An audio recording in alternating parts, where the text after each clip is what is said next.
ఓం విఘ్నేశ్వరాయ నమః. సంపూర్ణ రామాయణము యుద్ధకాండ 4వ అధ్యాయము. అప్పుడు కుంభకర్ణుడు మంచి ఉత్తరేమో వేసుకుని ఒక మంచి పచ్చ కట్టుకొని శూలాన్ని పట్టుకొని యుద్ధానికి బయలుదేరాడు. ఆయన వెనకాల కొన్ని లక్షల మంది అనుగమించి బయలుదేరింది. యుద్ధభూమిలోకి వచ్చిన కుంభకర్ణుడిని ఆ వానరాలు యంత్రము అనుకొని చూస్తున్నారు. హనుమకు, సుగ్రీవుడికి, సుషేనుడికి, గంధమానుడికి, నీలుడికి, మైందుడికి మొదలైన నాయకులకు వస్తున్నది యంత్రం కాదు కుంభకర్ణుడు అని తెలుసు. అందుకని వాళ్ళు పెద్ద పెద్ద పర్వతాలు, శిలలు, చెట్లు పట్టుకెళ్లి కుంభకర్ణుడిని కొడుతున్నారు. వాళ్ళు అలా కొడుతుంటే కుంభకర్ణుడు తన శూలాన్ని ఆడిస్తూ ఆ పర్వతాలను, చెట్లను కొట్టాడు. అప్పుడవి చూర్ణమై కింద పడ్డాయి. ఆయన తన అరిచేతులతో కొడుతుంటే వేలకు వేల వానరాలు మరణిస్తున్నాయి. అలా మరణించిన వానరాలను నోట్లో వేసుకుని నములుతున్నాడు. ఆయన అలా వెళుతూ ఉండగా ఒక చేతితో 200 మందిని వానరాలను పట్టుకుని నోట్లో వేసుకునేవాడు. ఆయన నోట్లోకి వెళ్లిన వానరాలలో కొంతమంది ఆయన చెవుల నుండి బయటికి దూకేస్తున్నారు. కొంతమంది ఆయన ముక్కులో నుంచి బయటికి దూకేస్తున్నారు. అలా బయటికి వస్తున్న వాళ్లను కుంభకర్ణుడు మళ్లీ ఎరుకొని తినేస్తున్నాడు.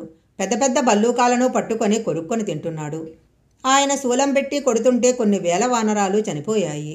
అక్కడున్న వానరాలకు వచ్చింది యంత్రము కాదని రాక్షసుడే అని తెలిసిపోయింది. అప్పుడు వాళ్ళు చనిపోయిన వాళ్ల మీద నుంచి, పడిపోయిన వాళ్ల మీద నుంచి దూకుకుంటూ పారిపోయారు. కొంతమంది చెట్లు ఎక్కేశారు.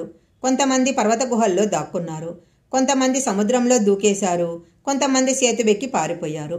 అప్పుడు అంగదుడు వాళ్ళందరి దగ్గరకు వెళ్ళి అన్నాడు, ఏంటి మీరందరూ ఇలా పారిపోతున్నారు? రేపు ఇంటికి వెళ్ళాక మీ భార్యలు మిమ్మల్ని అడిగితే ఏం చెప్తారు? యుద్ధభూమిలో కుంభకర్ణుడిని చూసి పారిపోయి వచ్చామని చెప్తారా? మీ పౌరుషం ఏమయ్యింది అని అందరినీ వెనక్కు తీసుకొస్తున్నాడు. ఇంతలో నీలుడు, ఋషభుడు, గంధమాదనుడు, సుగ్రీవుడు మొదలైన వారు కుంభకర్ణుడి దగ్గరికి వెళ్లారు. అప్పుడు ఆ కుంభకర్ణుడు ఒక 2 చేతితో పట్టుకుని నలిపాడు. అప్పుడు వాళ్ల నోట్లో నుంచి, ముక్కులో నుంచి, కళ్లలో నుంచి, చెవులలో నుంచి నెత్తురు వరదలై పారింది.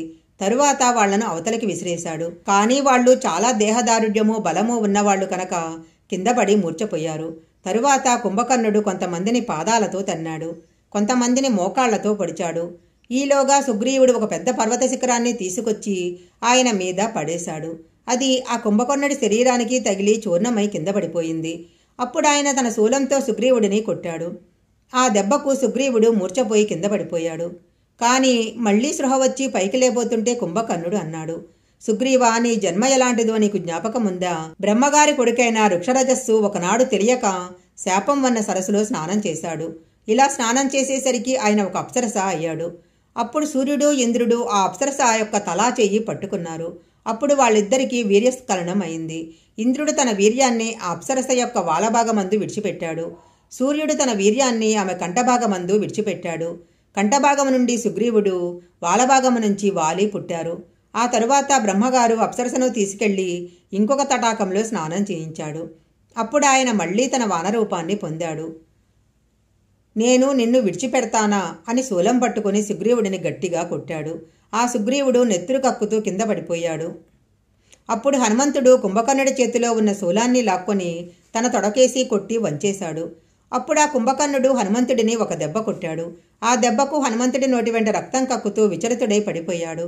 తరువాత కుంభకర్ణుడు కిందకు పడిపోయి ఉన్న సుగ్రీవుడిని తన చంకలో పెట్టుకుని తిరిగి లంకలోకి వెళదామని బయలుదేరాడు. ఆ సమయంలో హనుమంతుడు చూసి అనుకున్నాడు, నాకు ప్రభువైన వాడిని శత్రువు అపహరిస్తుండగా సేవకుడైన నేను వెళ్లి ఆయనను రక్షిస్తే అది ప్రభువుకు అమర్యాద. సుగ్రీవుడికే తెలివొస్తుంది, వేచి చూద్దాము అని హనుమంతుడు అనుకున్నాడు. ఈలోగా లంకలో ఉన్న రాక్షస స్త్రీలకు సుగ్రీవుడిని తీసుకొస్తున్న కుంభకర్ణుడిని చూసి చాలా సంతోషం కలిగింది. వాళ్ళు అంతఃపుర గోపురాల మీద నుంచి, మేడల మీద నుంచి చందన ద్రవాలను కుంభకర్ణుడి మీద పోశారు. సువాసనతో కూడిన గంధపు నీళ్లు మీద పడేసరికి సుగ్రీవుడికి తెలివొచ్చి వెంటనే కుంభకర్ణుడి చెవులు, ముక్కు కొరికేశాడు. తరువాత ఆయన డొక్కలని తన గోళ్లతో చీల్చేశాడు. అలా చీల్చేసరికి బాధతో కుంభకర్ణుడు సుగ్రీవుడిని వదిలేశాడు. సుగ్రీవుడు వెంటనే ఆకాశానికి ఎగిరిపోయాడు.